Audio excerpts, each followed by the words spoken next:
Good morning, good afternoon, good evening. My name is Pastor Yemi Omoboyega. God bless you. Thanks for patronizing my channel. I want to talk on the topic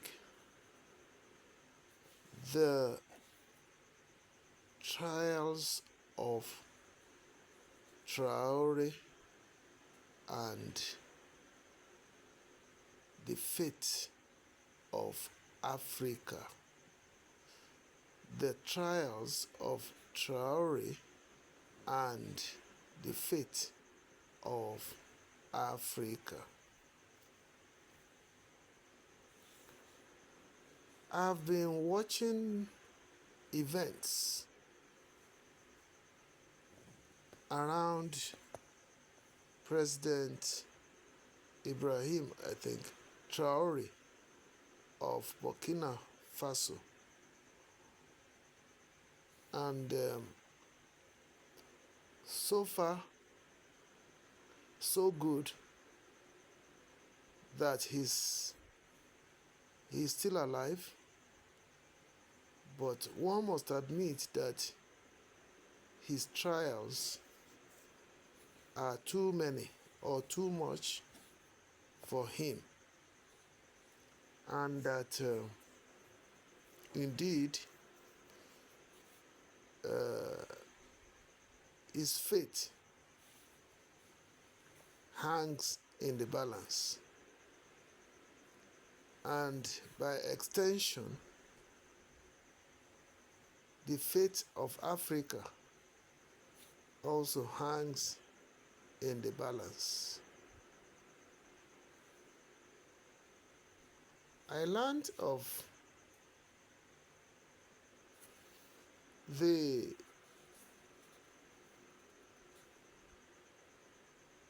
one of the leadership of a country that when sending Christianity missionaries to Africa said, as for civilization, the blacks are already civilized.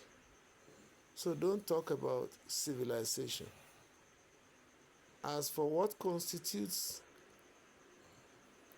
sins, don't talk about it, because they know what sins are. But carry out your assignment in such a way that what should be paramount in your heart should be bringing the wealth of Africa to our country. And the strategies are very clear. Don't bother about their adults, but make their children disobedient to them. By extension, that is, scatter that which was already organized, what the Africa is known for. Scatter everything so that, just like Chinua Achebe would say, things fall apart and the center can no longer hold. Make sure that the center never held for Africa anymore. But before I proceed in this discourse, please let me make it abundantly clear that I am not a fan of military rule.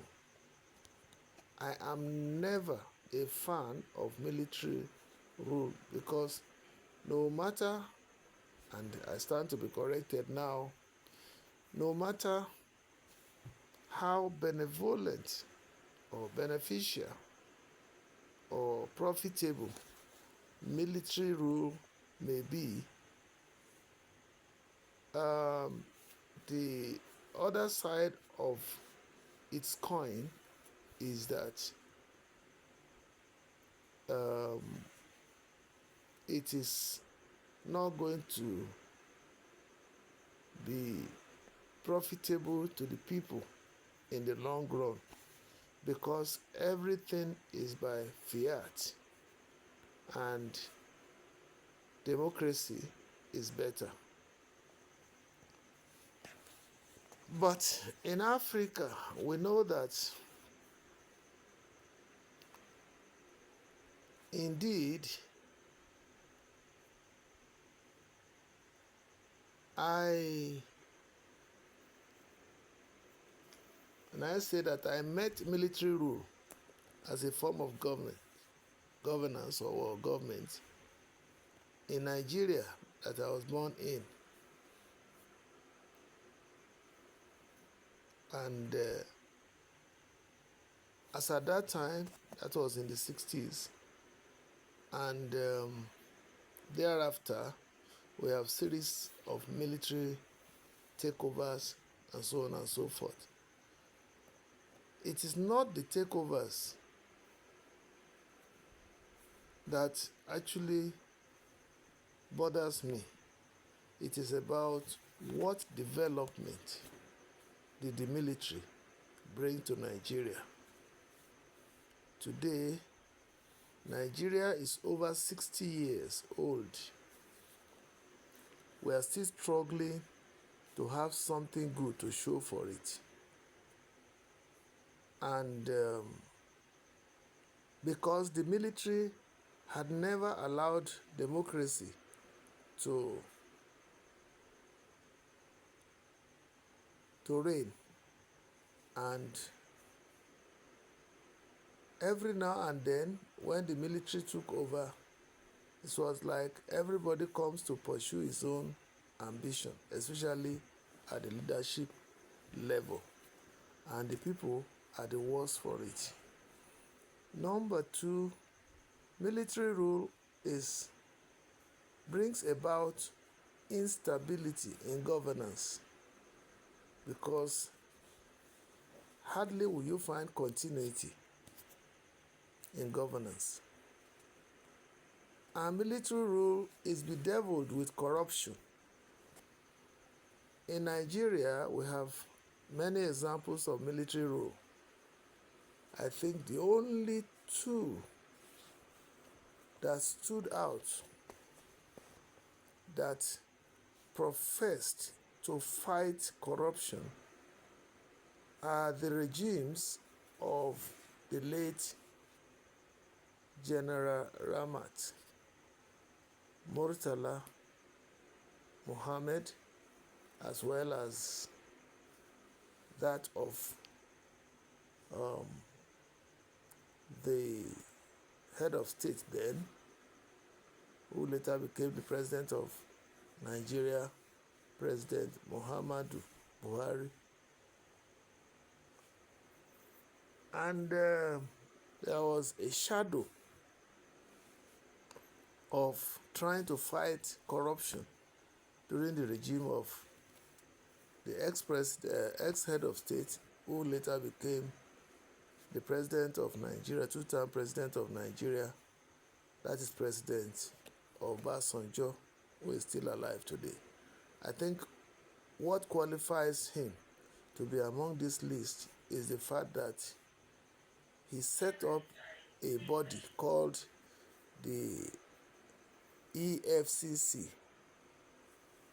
Economic and Financial Crimes Commission, that actually was supposed to take on the bull by the horn in terms of fighting corruption.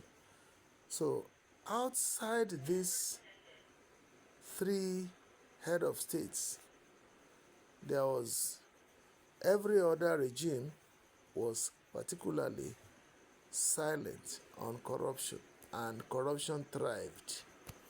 At least during the regimes of these three presidents or head of states, at least a mention was made of what I would term biblically the Genesis 6:3, that says, "My spirit can no longer put up with man, for every day his heart is filled with corruption." So these three head of states in Nigeria were the people that tackled to their best extent corruption in Nigeria. And did they win? Up till now, I don't think they have really won, because it appears that, the more the battle rages, the less Nigeria wins. But I know it's a long-term goal. By the special grace of God, Nigeria shall win in Yehoshua's name. Now, let us come to democracy too, where we say military rule is not good, military rule is not good. What profit has democracy brought into Nigeria, or by extension, Africa? Democracy is the government of the people, by the people, and for the people. That is that definition alone says a lot.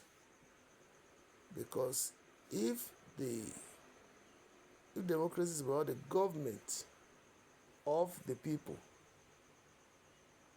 that is, the people chose the people who will rule them voluntarily, by ballot box, not by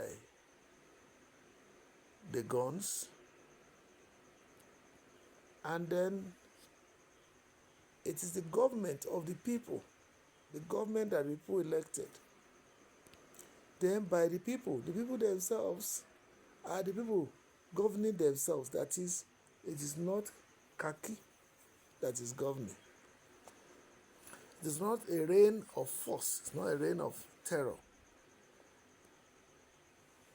And it is the people that chose who will rule them. And they chose from among themselves who will rule them. The question you will ask is, are the military people not part of the people? They are part of the people, but we are talking of a form of governance, or a form of government, acceptable form of government. So all over the world, democracy is seen to be the best human invented form of government that should be acceptable and pleasing to the people. But in this democratic dispensation that we are talking about, of what benefit have they been to the people? We discovered that, using Nigeria as an example, I knew we had the first republic, we had the first, before the military rule, our colonial masters handed over to us democracy. Then thereafter, we handed over to ourselves, we changed it to militocracy.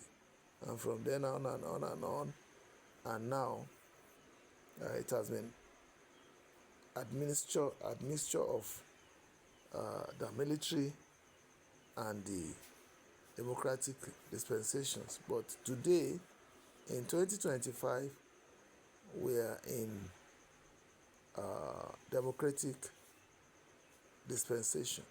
But of all the democratic dispensation that we had before, what benefit have they brought? The same thing: corruption in its highest, indeed in its higher form. And in fact, I would say we are still struggling to really define what we want as a nation, and at the same time to be able to profit from the proceeds of democracy. And what has been responsible for that? The crop of leadership that we had in democratic dispensation all along had been as patterned after the nature of the military, even though they came in through the ballot box, either by way of rigging, by way of imposition, by way of selection, and by way of, um, whichever. But at the end of the day, what do they produce? The benefits we are expecting, do we have them? Not yet. We are still hoping to. But when you put the two together, it is better to be in the democratic dispensation than to be in the military dispensation. Because in the military, nobody questions what you do, and everybody comes and go to satisfy their personal or ambitions. And though you may say there are some beneficial military rules that have taken place in Africa, in Nigeria in particular, let me be specific. When I'm talking of Nigeria, I'm talking of Africa, because Nigeria is the giant of Africa. Whatever is happening here is happening everywhere. We'll see that, we have the regime of the head of state, General Yakubu Gowon. Nobody knew anything about corruption per se then. Not until the Murtala Obasanjo dispensation that took over from them that they started singing the songs about corruption. We are living in a state of nature. Everybody goes about his own business. We didn't even know whatever was happening there until they exposed themselves. Now, subsequently, they started exposing themselves, and Murtala Obasanjo went further.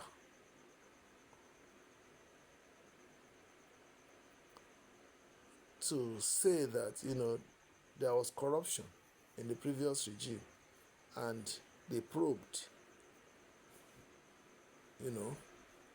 But during the second coming of Tunde Idiagbon and Buhari, the battle was taken to higher frontiers, up to the time when we now started hearing that there is what you call drug trafficking and all that.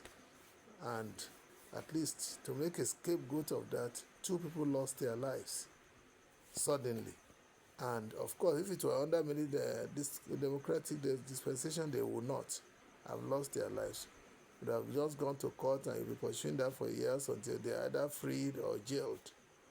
And because what actually caught up with them was the fact that in the military, you can make laws retroactively, but in the democracy dispensation, which is an advantage, you cannot convict somebody for a sin that was committed before the law that will punish him or her was established. So if there is one of the advantages of democracy, you will say that is it. But at the same time, will you not query that, look, if we continue to do that, when will the nation make advancement, make progress? Will it not encourage people, give room for people escaping from justice or judgment? Well, that's a question of morality. But legality is not morality. And sometimes they do meet. The laws that were made may be good, may be morally sound, but sometimes some may be draconian. But at the same time, that may be what is required to achieve justice. So the world is complex, more complex than we think. So having gone this far, both the military as well as the democratic dispensation have their flaws, and both of them produce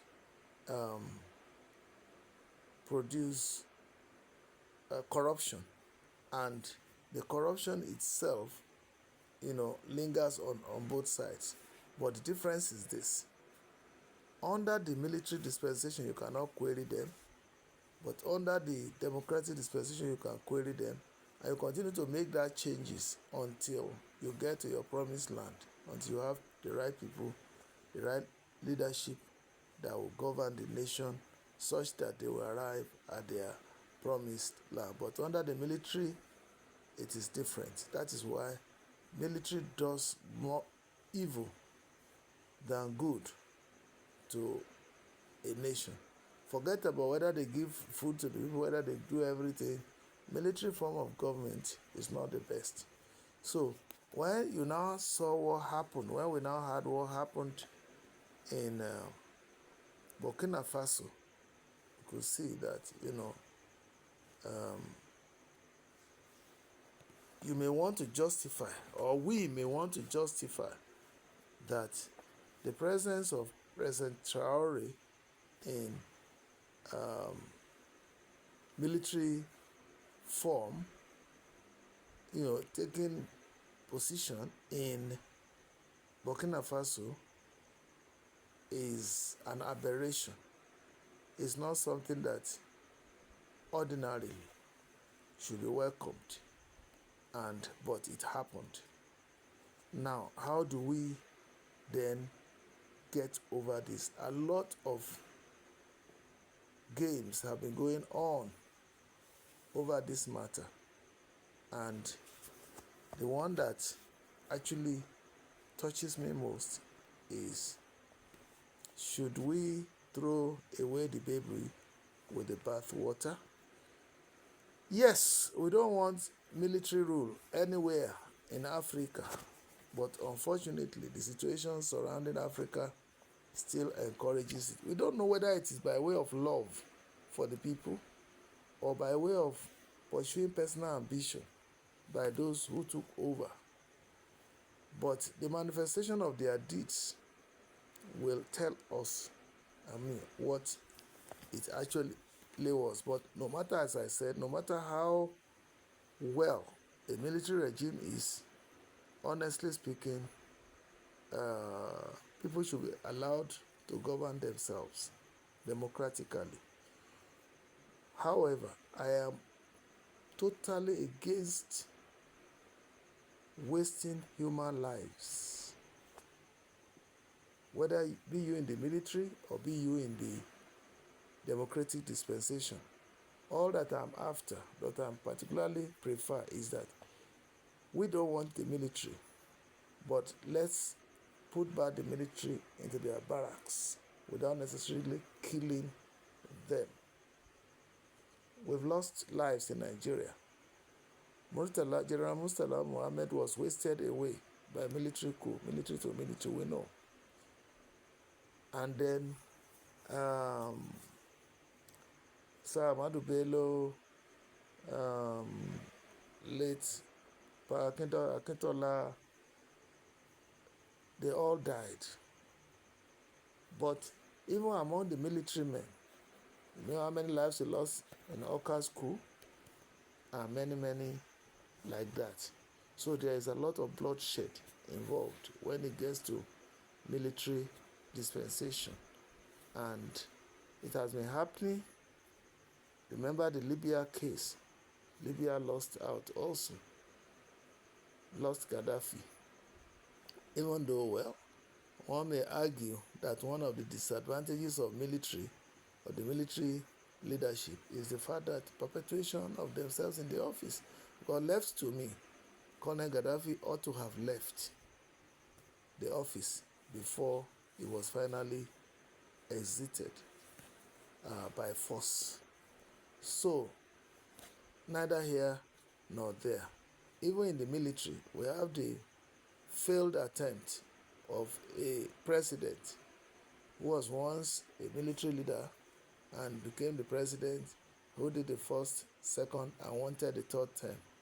Thank God that the nation is greater than anybody in Nigeria, and that was foiled. So that, whatever we are saying, it is in the heart of the leadership, the personal ambition of the leadership. So now we have Traore in power, and he has never enjoyed peace. He has never enjoyed peace one day.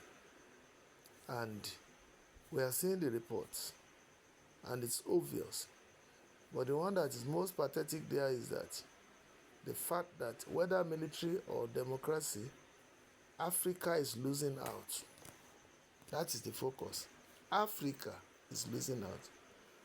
We were said to have been free from colonialism, but they introduced neo-colonialism. How does one justify morally or even legally the happenings in Burkina Faso, whereby is it diamond or whatever, don't know what, one of the mineral resources that was being mined by the French, and in Burkina Faso for a peanut, and the French is making the best out of it in their own country, and this gentleman is trying to stop it. It's a good work. When are we going to be free? Where will Africa use its own resources to profit itself, to benefit its people? And a few other steps that this military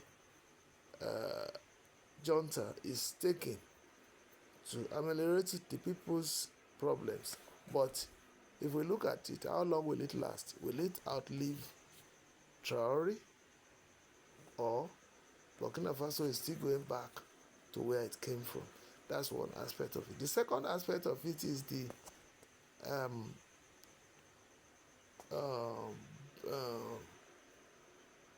can I put it as leadership trust, that is, or leadership or betrayal of brotherhood that is going on.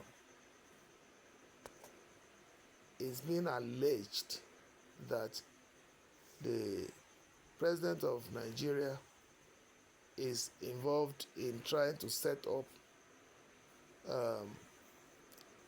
Burkina Faso president's downfall, to stage the downfall of the President Traore. We are told he has been undergoing a lot of opposition, a lot of attempts have been made up on his life, and within and without outside Burkina Faso, just to make sure that he is rooted out. So his life is not safe. Now, Africa is losing out because Africa is not enjoying its own resources. And from what is happening now, allegedly happening, if we now have our black brothers, supporting the cause that will not bring Africa any profit. Would we say it will not bring Africa any profit? Did I say so? Because have I not contradicted myself? I said military rule is not good. And I'm saying any attempt to remove the military, either by force or by diplomacy, that it is not acceptable, it is immoral, it is unfair, and that we will continue to wangle in the problem we are known for in Africa, having so much but having not even a little to help ourselves out of poverty. Will it not be contradictory? Now, understand me, I'm saying both the military and the democratic dispensation has their own plus and minuses, but the democratic dispensation is better. Continue to change and change and change your leadership until you get the ones that will take you to the promised land. But in the military, personal interest is what rules most, and is a rule of a game of winners take all, which I don't like. But the one that I'm concerned with, there are two things: the lives of the leadership, military leadership, then two, the profit that is supposed to accrue to a nation or to a continent from a form of government.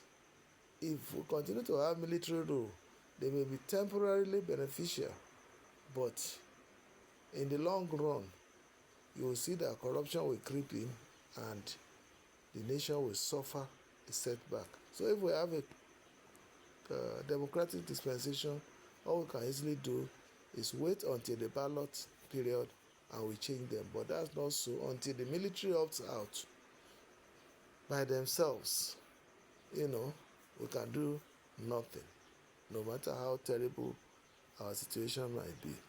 So, in one word, I'm saying discourage military rule, use everything good, everything legal, everything diplomacy to discourage military rule, but taking the lives of the leadership is not welcomed. It's not welcomed. I don't personally fathom, I don't expect it, I don't want it to happen, because that soul that is in the leadership in the military is also the child of somebody, and then is also a citizen of that nation. Is also somebody who just chose his professional calling, to want to better the lot of the society he belongs to. I'm not talking about the corrupt ones that came there, because it is clear that Traore is not for corruption. We know, no matter how saintly he may be, but we should look beyond him. We should look beyond his regime. If another regime takes over today, Burkina Faso will go back to status quo. So, and we should not profit anybody. It will not even profit Africa as a continent. So these are the dilemma. So one thing that I'm saying is that let us do everything to bring back democracy to Burkina Faso. Pressurize President Traore to the point that he would organize elections, and it happened in Ghana. Jerry Rawlings was a military leader. He did so much, and it was because of the corruption, everything that was happening in democracy. He forestalled that, then brought back, organized elections, brought back democracy, and then that one failed. He took over again, organized another election that produced him as the president of that nation. And he did his best and he left. I don't mind if election is organized and Traore comes in as the civilian president of Africa, but we should not also be unconscious of the works of the enemies. How would the French see him being the president, and when he has taken their food from them? So these are human, the interplay of forces in human life. It also happens in leadership positions.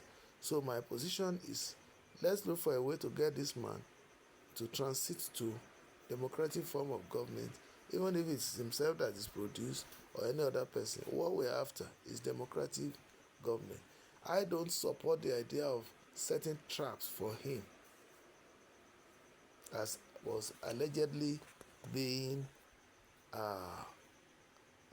said all over the place, that there are a lot of traps that have been set for him, and I don't want our people to be involved in that, because it's like we are no longer our brother's keeper. And no matter how much outside interest loves us, I believe that they cannot love us more than ourselves. So the life of President Traore and his team, their lives are precious to Africa, and we don't want to lose them.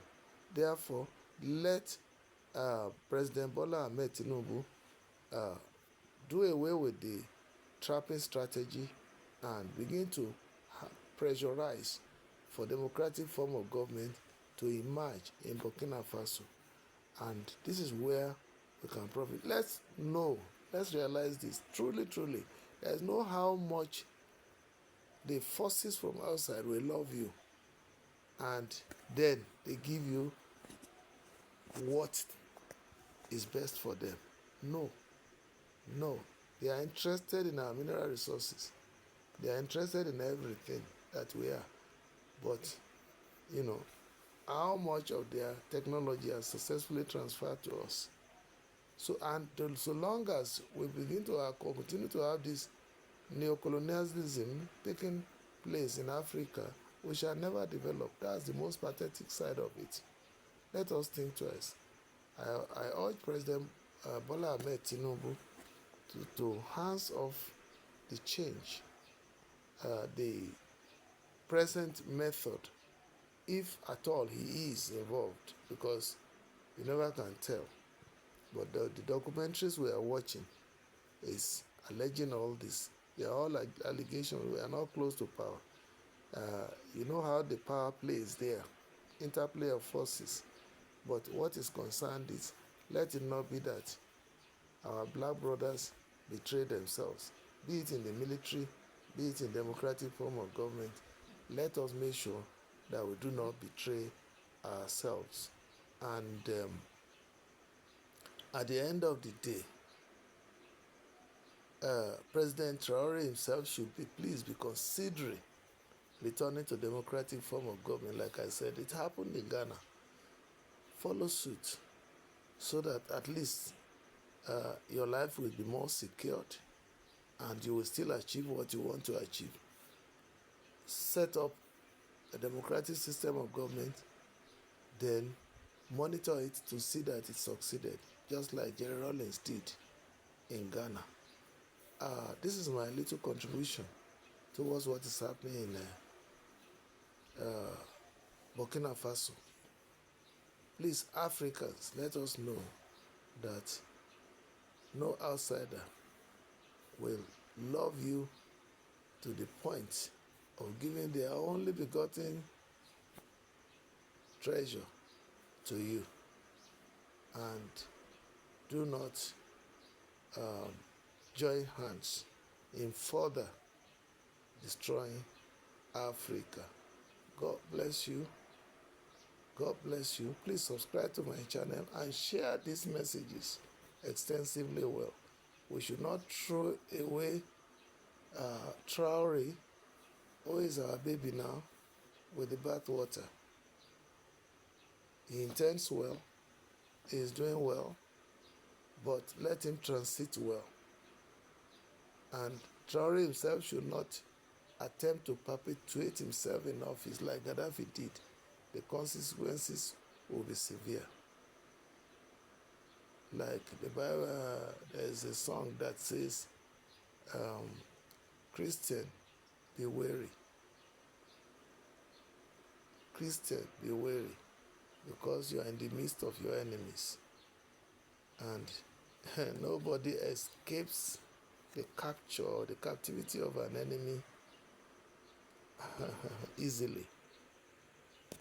And that is why Traore should not perpetuate himself as military leader. And the other steps that they have taken to say that those of them who are in the military, whatever, camp, I think it's Mali, Guinea, and Burkina Faso now, they should please retrace their steps back to democracy. Nobody says you cannot do anything to better the laws of your country, but it is a dangerous trend for us to be returning to military as a form of government, militocracy as a form of government. It's not going to go well in the long run.